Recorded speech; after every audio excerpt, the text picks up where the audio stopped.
जय झूलेलाल। जैसे कि बताया था, आ के ऊपर ये मंदू साइन लगाने से वो आ हो जाता है और बाकी लेटर्स के ऊपर ये वाला साइन नहीं आता है उनको आ बनाना हो तो कैसे बनते हैं बाकी वो देखेंगे। जैसे हिंदी का एक लेटर लेते हैं क, उसको का बनाना हो तो उसके आगे एक आ का साइन लगा देते हैं। सेम वैसे ही जैसे ये सिंधी का क है और उसको का बनाना हो तो उसको एक ऐसे आ का साइन लगा देते हैं।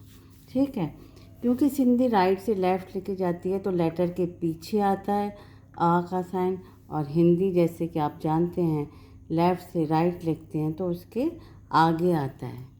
इसमें पीछे आएगा, इसमें आगे आता है जैसे। ठीक है, जैसे बाकी के हम देखेंगे।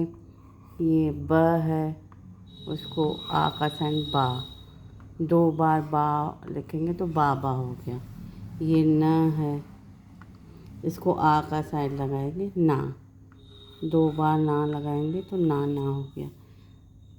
ठीक है, जैसे कि ये है प, उसको आ का साइन लगाएंगे पा, वापस लिखेंगे, ये हो गया पापा।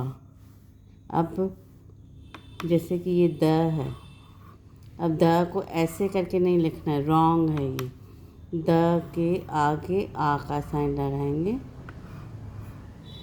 ऐसे लिखते हैं दादा, और उस पर अगर 3 डॉट लगा दिए ये ड बन गया डाडा। डाडा मतलब ग्रैंडफादर होता है सिंधी में, जबकि हम सिंधी लोग अपने ग्रैंडफादर को डाडा करके नहीं बुलाते हैं, बड़े पापा या बाबा करके बुलाते हैं। ठीक है, इस तरह से। अच्छा, जैसे ये ल है ना, तो इसको भी ऐसे करके आ नहीं बनाएंगे, जो ल है उसके आगे ऐसे आता है।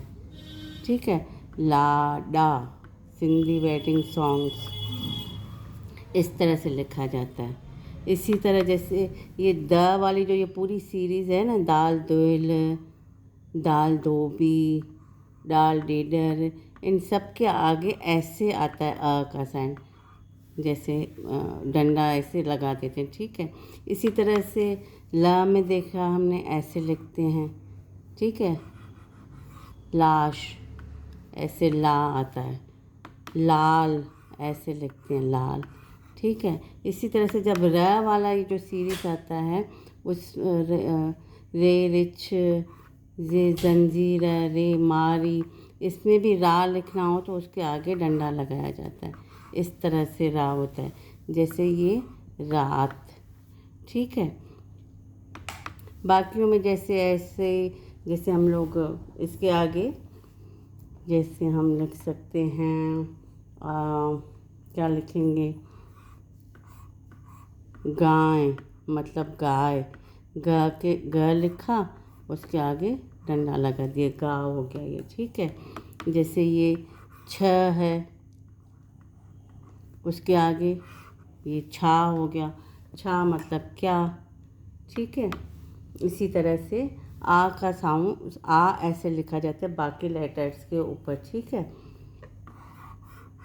मामा, चाचा। ठीक है, जय झूलेलाल।